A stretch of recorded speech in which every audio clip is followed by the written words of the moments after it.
Baik, bismillahirrahmanirrahim. Assalamualaikum warahmatullahi wabarakatuh. Kami dari grup 5 yang berisikan 2 orang, yaitu Ilham Muhtadin dan Abdillah Haji Mulyadi, yaitu saya, akan mempresentasikan penyelidikan kasus laporan kebocoran data BPJS pada bulan Mei 2021 yang dipilih oleh kelompok kami. Nah, langsung saja ke isinya ya. Pada bulan Mei tahun 2021 sempat heboh di media sosial, terutama di media sosial X atau Twitter, di mana ada kasus yaitu kebocoran data BPJS yang berisikan banyak sekali data yang jika tepatnya yaitu 27,9 juta data penduduk Indonesia yang tersebar di forum yang bernama Reddit Forum. Nah, kebocoran data ini seperti mencoreng nama baik dari data atau ya pihak-pihak yang terkait, yaitu BPJS sendiri, yang merupakan sebuah instansi pemerintah yang harusnya sangat-sangat aware terhadap kebocoran data ini. Dan kalau misalnya di pemerintahnya pun tidak aware, ya bagaimana dari masyarakatnya, seperti itu. Nah, kebocoran data ini disinyalir sangat-sangat mencoreng muka pemerintah karena sifatnya yang sangat-sangat masif, karena datanya juga banyak ya, 27,9 juta data, dan juga tindakan yang disinyalir kurang tepat oleh beberapa pihak, terutama pakar-pakar di Indonesia sendiri.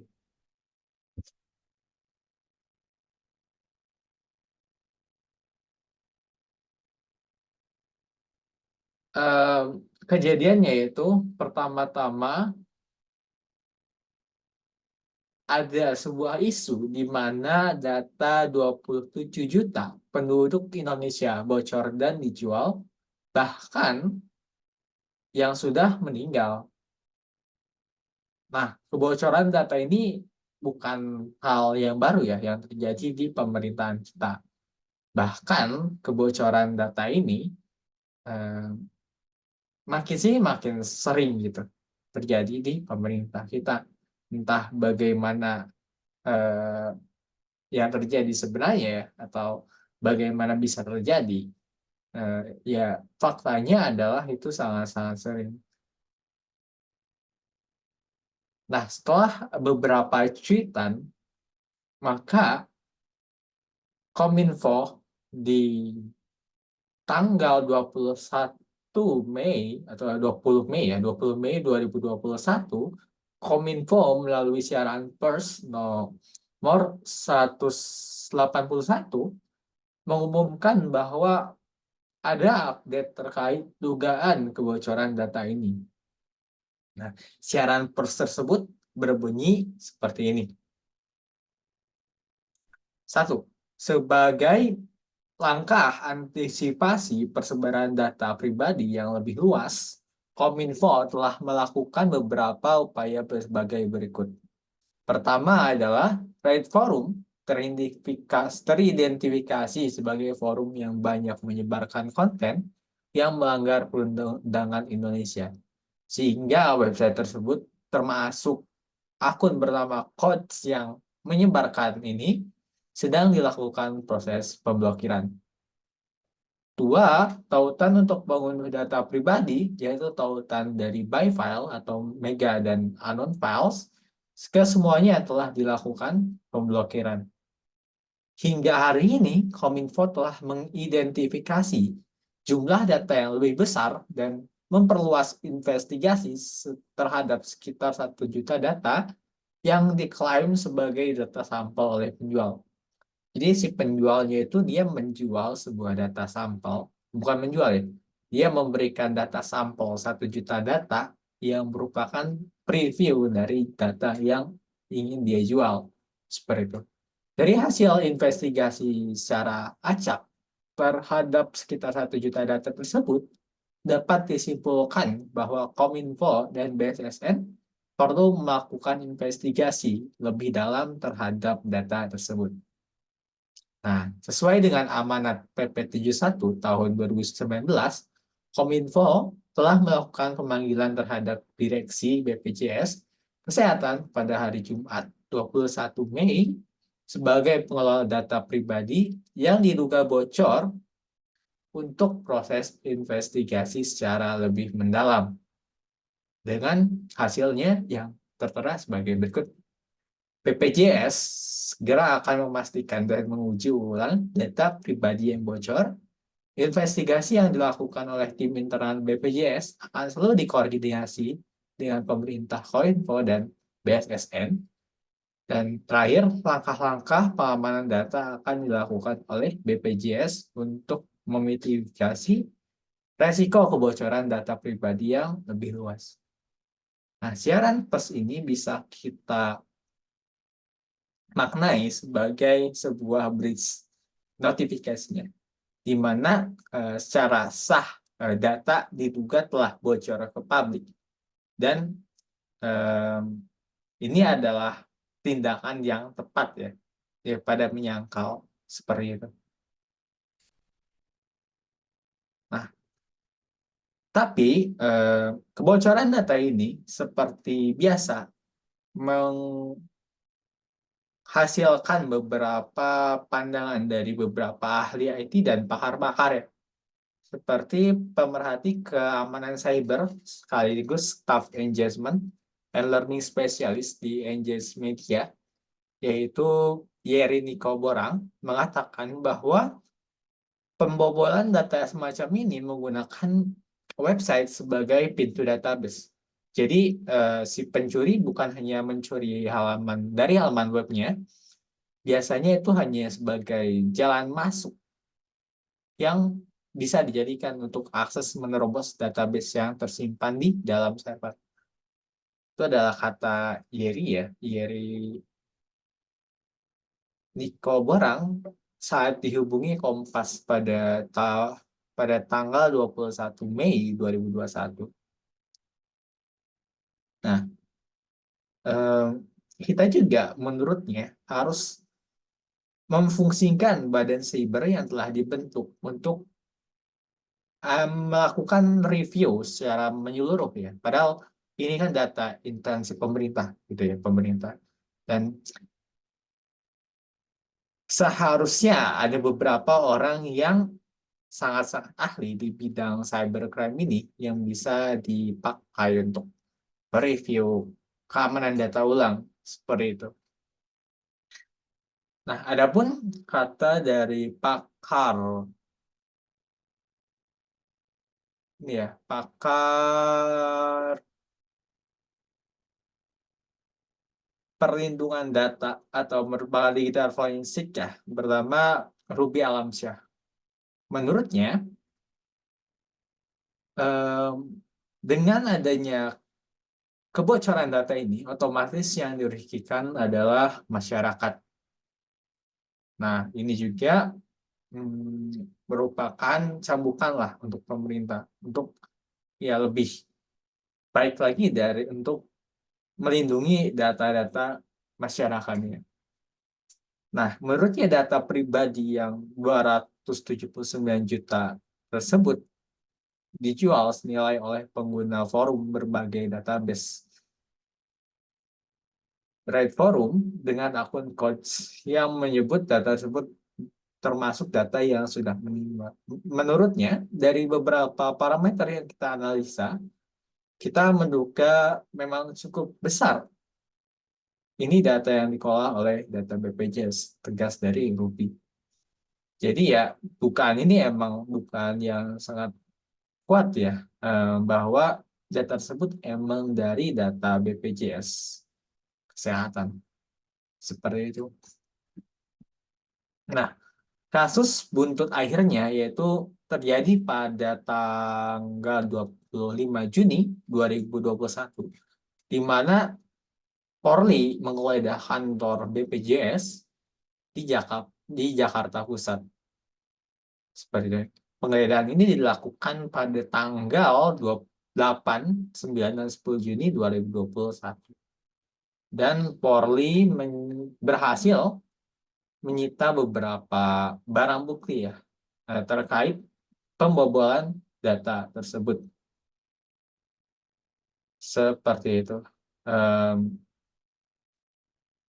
Nah, adapun data yang tidak berhasil kami rangkum atau kami raih, terutama data dari RAID forum tersebut, karena RAID forum tersebut sudah diblokir oleh pemerintah. Jadi kami tidak bisa melakukan atau eh, mengakses si forum tersebut seperti itu.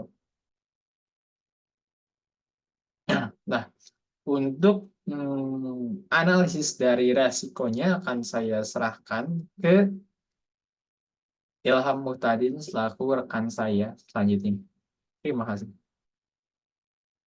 Assalamualaikum warahmatullahi wabarakatuh. Perkenalkan, nama saya Ilham Muhtadin. Di sini saya akan melanjutkan presentasi dari kelompok kami. Yang selanjutnya yaitu risk analysis. Yang pertama yaitu NIK. Kebocoran NIK dapat mengakibatkan identitas dicuri untuk penipuan, pencurian identitas, atau kegiatan kriminal lainnya. Nama lengkap dan tanggal lahir dapat digunakan untuk mengidentifikasi individu dengan lebih akurat, meningkatkan risiko pencurian identitas. Alamat. Kebocoran alamat dapat mengakibatkan gangguan privasi yang signifikan, termasuk risiko pencurian atau penyalahgunaan. Yang keempat, nomor ponsel dan email mengarah kepada serangan phishing, spam, atau upaya penipuan lainnya. Yang kelima, jenis pekerjaan dan nama perusahaan memberikan wawasan tentang status ekonomi dan pekerjaan seseorang, memungkinkan serangan yang disesuaikan seperti phishing atau penargetan serangan yang lebih canggih.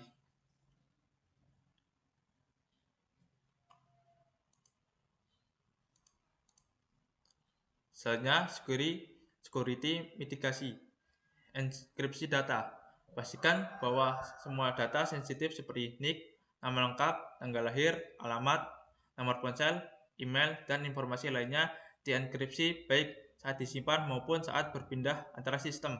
Ini akan mempersulit akses tidak sah bahkan jika data tersebut diretas atau dicuri. Yang kedua, pengaturan akses yang ketat. Terapkan kontrol akses yang ketat untuk memastikan bahwa hanya personel yang berwenang yang memiliki akses ke data sensitif. Ini meliputi penggunaan autentifikasi ganda, manajemen hak akses, dan pengawasan aktivitas pengguna. Yang ketiga, yaitu pendidikan dan pelatihan keamanan.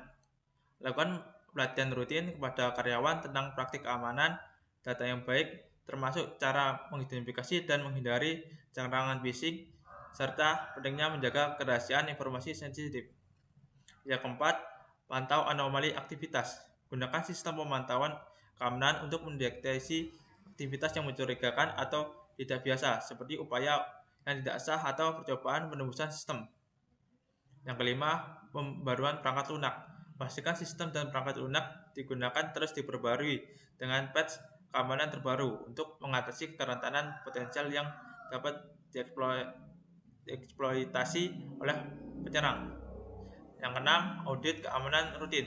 Lakukan audit keamanan secara teratur untuk mengevaluasi keefektifan kontrol keamanan yang ada dan mengidentifikasi area yang memerlukan perbaikan dan peningkatan. Selanjutnya yaitu reflection. Ketidakmampuan pengendalian informasi, temuan kebocoran data ini menyoroti tantangan dalam pengelolaan dan melindungi informasi sensitif, terutama dalam lingkup lembaga pengawasan seperti BPJS. Hal ini menegaskan perlunya peningkatan sistem keamanan dan pengawasan data yang disimpan dan dikelola oleh lembaga-lembaga semacam itu. Yang kedua yaitu pentingnya keterlibatan publik. Respon masyarakat terhadap kebocoran data menunjukkan beragam sifat, seperti ketidakpedulian, provokasi, dan kerjasama dalam memeriksa keberadaan data mereka. Hal ini menyoroti perlu meningkatnya kesadaran dan ketertiban publik dalam perlindungan data pribadi mereka.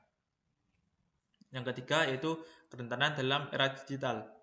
Kebocoran data yang di era digital menunjukkan bahwa meskipun kemajuan teknologi memberikan manfaat besar, namun juga membawa risiko yang signifikan terkait privasi dan keamanan data.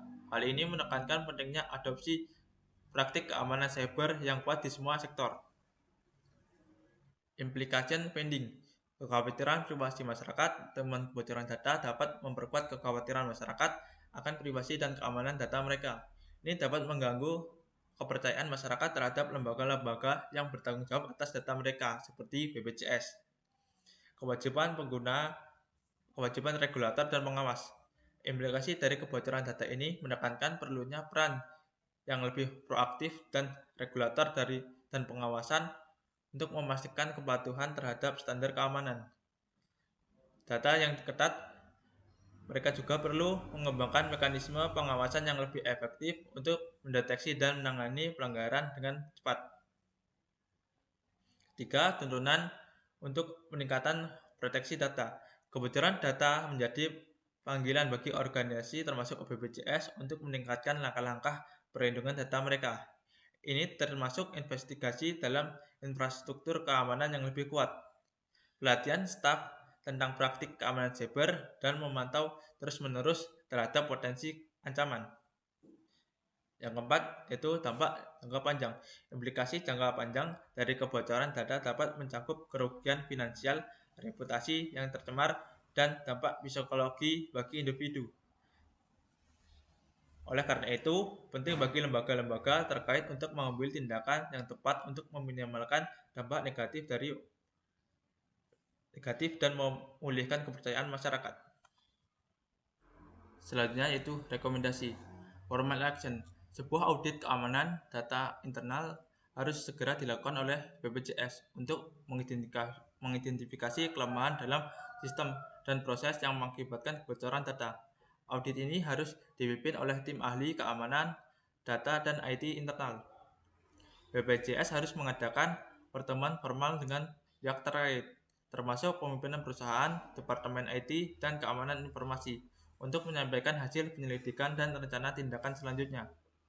Jika ditemukan pelanggaran kebijakan internal atau hukum yang berlaku, langkah-langkah disipliner lanjut mungkin diperlukan, termasuk pemberian sanksi setelah proses disiplin internal yang adil. Yang kedua, informal action. BPJS dapat menyelenggarakan sesi pelatihan dan workshop secara reguler untuk meningkatkan kesadaran karyawan tentang praktik keamanan data yang baik. Masyarakat perlu diberi tahu informasi melalui kampanye penyuluhan tentang langkah-langkah yang harus mereka ambil untuk melindungi data pribadi mereka, seperti penggunaan kata sandi yang kuat dan kehati-hatian dalam berbagi informasi secara online. Selanjutnya, yang ketiga yaitu no action required. Jika tidak ditemukan pelanggaran kebijakan internal atau hukum yang berlaku, tidak perlu tindakan langsung. Namun BPJS harus tetap melakukan investigasi reguler terhadap keamanan data dan penerapan langkah-langkah pencegahan tambahan jika diperlukan. Rekomendasi tambahan terkait masalah ini.